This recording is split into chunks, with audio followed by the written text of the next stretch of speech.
শিবরাত্রির ব্রতকথা ও পাঁচালী বন্দনা। বন্দিলাম গণপতি পার্বতী নন্দন, যাহার কৃপায় সর্ববিঘ্ন বিনাশন। ব্রহ্মলোকে বন্দিলাম দেব প্রজাপতি, অতঃপর বন্দিলাম দেবী সরস্বতী। নারায়ণে বন্দিলাম বৈকুণ্ঠ ধামেতে, শঙ্খ চক্র গদা পদ্ম যার চারি হাতে। ভক্তিভাবে বন্দিলাম দেবী কমলারে, যাহার কৃপায় সুখী হয় সর্বনারে। বন্দিলাম মহেশ্বরে কৈলাস পর্বতে, বন্দিলাম পার্বতীরে ভক্তিযুক্ত চিত্তে। নীলাচলে জগন্নাথে বন্দি ভক্তি ভরে, কলি তীর্থ কালীঘাটে বন্দি কালিকারে। রাসেশ্বরী শ্রীরাধার বন্দি বৃন্দাবনে, বন্দিলাম শ্যামচাঁদে ভক্তিযুক্ত মানে। তারাপীঠে বন্দিলাম শ্রীদেবী তারারে, 51 পীঠের দেবী বন্দি কর জোড়ে।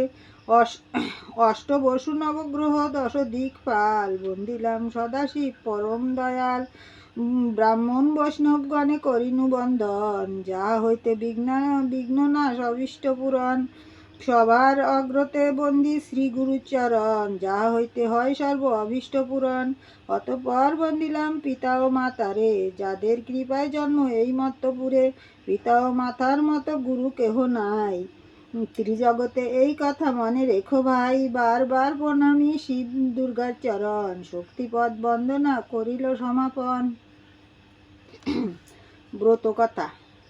শারদীয় পূর্ণিমা তিথি, নির্মল আকাশ, মৃদুগন্ধ বহিতেছে মলয় বাতাস। কিবা শুভ অপরূপ কৈলাস পর্বতে, তুলনা পারে না দিতে কেহ ত্রিজগতে। বৃক্ষ সম ফল ফুলে সদা সুশোভিত, কোকিলের কুহুস্বরে সদা মুখরিত। পদ্মবনে প্রস্ফুটিত পদ্ম সুশোভন, নলিকুল সদা শ্বেতা করে গুঞ্জরণ। সদা শ্বেতা নৃত্য করে অপ্সরা সকলে, সুমধুর গান করে গন্ধর্ব সকলে।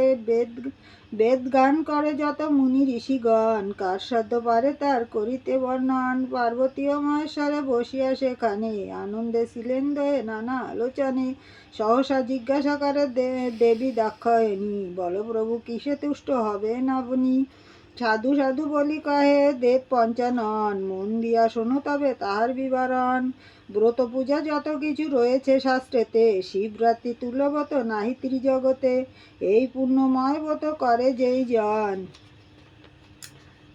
দেহ অন্তে শিবলোকে করে আগমন। পার্বতী জিজ্ঞাসা করে দেব মহেশ্বর, ব্রতের বিধান প্রভু বলুন আমারে। শিব কহে হে পার্বতী শোনো বলি তবে, ব্রত পূর্ব দিন বটি হবি স্নান খাবে। বিছানায় শোবে নাই শয়নের কালে, শয়ন করিবে ব্রতী খড় বা কম্বলে। শিবরাত্রির দিনে ব্রতী রবে উপবাসী, সন্ধ্যাকালে বসিবে পূজার স্থানে আসি। গঙ্গা মাটি বিল্লপত্র ফুল গঙ্গা জল, দধি দুগ্ধ ঘৃত মধু রাখিবে সকাল। সুপর কদলী ফল সঙ্গেতে রাখিবে, সাধ্যমতো নৈবেদ্যাদি রাখিবে সঙ্গেতে। ধূপ দ্বীপ জ্বালি রাখিবে তথায়, তারপর ভক্তিভরে বসিবে পূজায়। গঙ্গা মাটি দিয়ে ব্রতী যতন করিয়া, চারি শিব গঠন করিবে তাহা দিয়া। এক এক শিব লয়ে এক এক প্রহরে, অর্চনা করিতে ব্রতী অতি ভক্তি ভরে। সন্ধ্যা বন্ধনাদি সব করি সমাপন, ভক্তিতে করিবে পূজা যত ব্রতীগণ। দুগ্ধ স্নান করাইয়া প্রথম প্রহরে, তারপর অর্ঘ্য দিয়া পূজিবে আমারে। দ্বিতীয় প্রহরে দধি স্নান করাইবে, তারপর অর্ঘ্য দিয়া যতনে পূজিবে। ঘৃত স্নান করাইবে তৃতীয় প্রহরে, করিবে আমার পূজা সাধ্য উপাচারে। চতুর্থ প্রহরে ঘৃত স্নান করাইবে, তাহাতে হইব তুষ্ট শোনো বলি শিবে। অবশ্য করিবে সবে রাত্রি জাগরণ, পরদিন ব্রত কথা করিবে শ্রবণ। সাধ্যমতো ব্রাহ্মণের ভোজন করাবে, ভোজন শেষে তারে দক্ষিণা দিবে। অবশেষে নির্মাল্য লইয়া ব্রতীগণ, যত ব্রতীগণ সবে করিবে পারণ। শিবরাত্রি ব্রত পূজা যেই জন করে, শিবলোক প্রাপ্ত হয় মরণের পরে।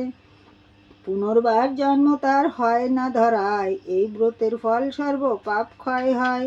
দান যজ্ঞ পূজার্চনা আর তপস্যাতে, এই ব্রতের কিছু ফল না পারে লোভিতে। শিবরাত্রি ব্রত ফলে দেব গজানন, সপ্তদ্বীপা পৃথিবীর হয়েছে রাজন। শোনো শোনো শোনো এবে গিরিরাজের তনয়া, ব্রতের মাহাত্ম্য বলি শোনো মন দিয়া। বারাণসী ধাম মাঝে শোনো হে সতী, রিবাকৃতি এক ব্যাত করিত বসতি, চক্ষু আর কেশ তার পিঙ্গল বরণ, গাত্রবর্ণ কালো তার হিংসাপরায়ণ, হিংসা সে করিত সদা সব প্রাণীগণে, অস্ত্রাদিত পূর্ণ ছিল তাহার ভবনে। একদিন সেই ব্যাত বন মধ্যে গেল, নানা পশু হত্যা সেখানে করিল, মাংস ভার লয়ে কাঁদে সে ব্যাত তখন, গৃহে ফিরিবার তরে করিল গমন, মাংস ভার লয়ে ব্যাত খুব ক্লান্ত হইয়া, শয়ন করিল এক বৃক্ষ তলে গিয়া, কিছুক্ষণ মধ্যে ব্যাত নিদ্রিত হইল, হেনকালে সূর্যদেব অস্তাচলে গেল, ধীরে ধীরে নেমে আসে সন্ধ্যার আধার, ক্রমে বনভূমি হইল গাঢ় অন্ধকার, আকস্মিক সে ব্যাধের নিদ্রা ভঙ্গ হইল, তাড়াতাড়ি বৃক্ষতলে উঠিয়া বসিল, ঘোর অন্ধকার কিছু দেখা নাহি যায়, কি করিব ব্যাধরাজ হইল নিরুপায়, বন মধ্যে শোনা গেল বাঘের গর্জন, ভয় পেয়ে বৃক্ষ ব্যাধে উঠিল তখন, ভাগ্যক্রমে সেই বৃক্ষ বিল্ল বৃক্ষ ছিল, অতি কষ্টে ব্যাধ সেই বৃক্ষেতে উঠিল, বৃক্ষ শাকে মাংস ভার যতনে বাঁধিয়া, বৃক্ষ পরে ভয়ে ব্যাধ রহিল বসিয়া, রাত্রিতে শিশির জল সর্বাঙ্গ ভিজিল, ক্ষুধার্ত শীতার্ত ব্যাধ জাগিয়া রহিল, বৃক্ষমূলে শিবলিঙ্গ ছিল প্রতিষ্ঠিত, এক বিল্লপত্র তাহে হইল পতিত, ব্যাধগাত্র স্পর্শে এক পত্র ভগ্ন হইয়া হিমবিন্দু সহ তাহা লিঙ্গে পড়েছিল, শিব চতুর্দশী তিথি সেই দিন ছিল, ব্রতে পুণ্যের ফল সে ব্যাধ লভিল, ব্যাধপতি তুষ্ট আমি হইনু তখন, পরদিন গৃহব্যাধ করিল গমন, এইভাবে একে একে দিন কেটে যায়, উপস্থিত হইল ব্যাধের অন্তিম সময়, যমদূত আসি তথা উপস্থিত হইল, গৃহপাশে বাঁধিবার উদ্যত হইল, হেনকালে শিবদূত গিয়া সে স্থানে, ব্যাধ দান করে তারা যমদূতগণে, শিবদূত যমদূতে কলহ বাঁধিল, শিবদূত শেষে ব্যাধে কৈলাসে আনিল, দ্বারপাল ছিল নন্দী কৈলাসপুরীতে, যমদূত তারে লাগিল বলিতে,